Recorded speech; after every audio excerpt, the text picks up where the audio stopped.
Hey guys, Dr. Justin Marchegiani here. Today we're going to do a quick video on how to do a functional glucose tolerance test, how to figure out if you have a damaged metabolism and are insulin resistant.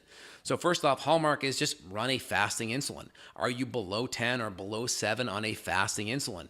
Make sure you haven't eaten for at least 12 hours. Go to the lab. We'll put a link down below if you want to get a link to an actual Quest lab near you, and you can get your own blood draw and see where your fasting insulin's at. We want it below 10.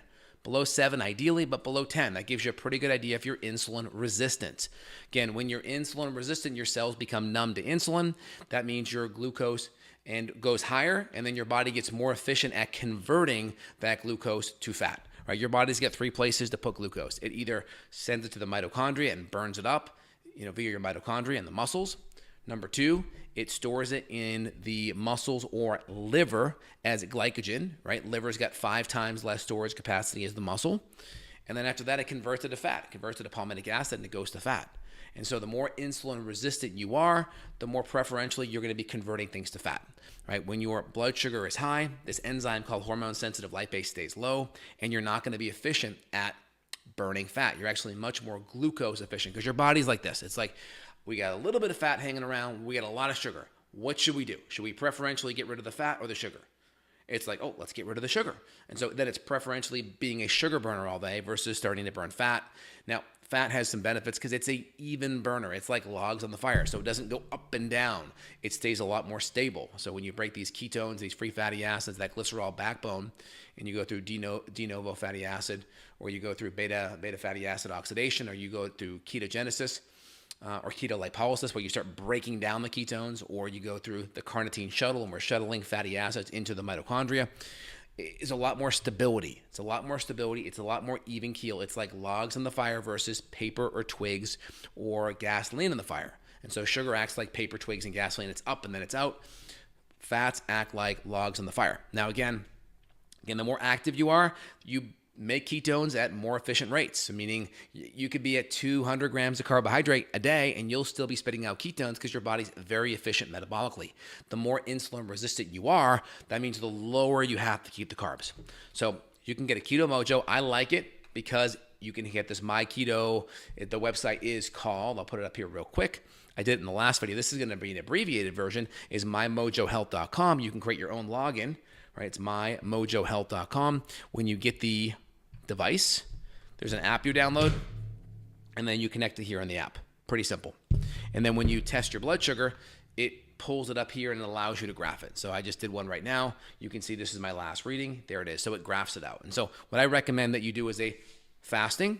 So that's going to be at least 4 hours after eating. You can do a random breakfast, lunch, and dinner. So, breakfast, let's say fasting, I haven't eaten yet. My breakfast is on the plate. I'm going to take a blood sugar reading. Got it. Okay. And then 1 hour, 2 hour, 3 hours later. 2 hours is the most important. 3 is optional. So if we're 120 or below in hour 1, that's great. Ideally below 140, but 120 or below is ideal. Hour 2, definitely below 120, ideally below 100 in hour 2. If you're good in hour 2, no third reading. If you're below 100, you're good. If you're still above 100, hour 3, we want to be below 100 in hour 3. Then we go into hour 4, totally having cleared out our blood sugar. This is important. Why? If our blood sugar is cleared out, guess what? We're going to be a lot more fat adapted. We're burning more fat, and our energy is a lot more stable. The more our blood sugar goes up and down and has these 20 or 30 or 40 or 50-point swings, the more our mood and energy and focus will be up and down. Also, food has inflammation components to it. Gluten, dairy, food allergens, so foods that are very inflammatory or inflammaging, if you will, right, can cause surges of cortisol. Cortisol can mobilize blood glucose because cortisol is a glucocorticosteroid. Gluco meaning blood sugar and energy mobilizer, corticosteroid, anti-inflammatory. So the more inflammatory the food is, the more it can throw off your blood sugar. So if you're eating gluten, even if the carbs are lower, it could still throw off your blood sugar due to the inflammation component. So get a Keto Mojo, fasting, below 100, 1 hour, 120 or below, all right? Ideally 140, but 120 for extra credit. Hour 2, we want it below 100, ideally. Hour 3, optional, definitely below 100. Do it on here, fasting 1, 2, 3. Sync it up on your phone.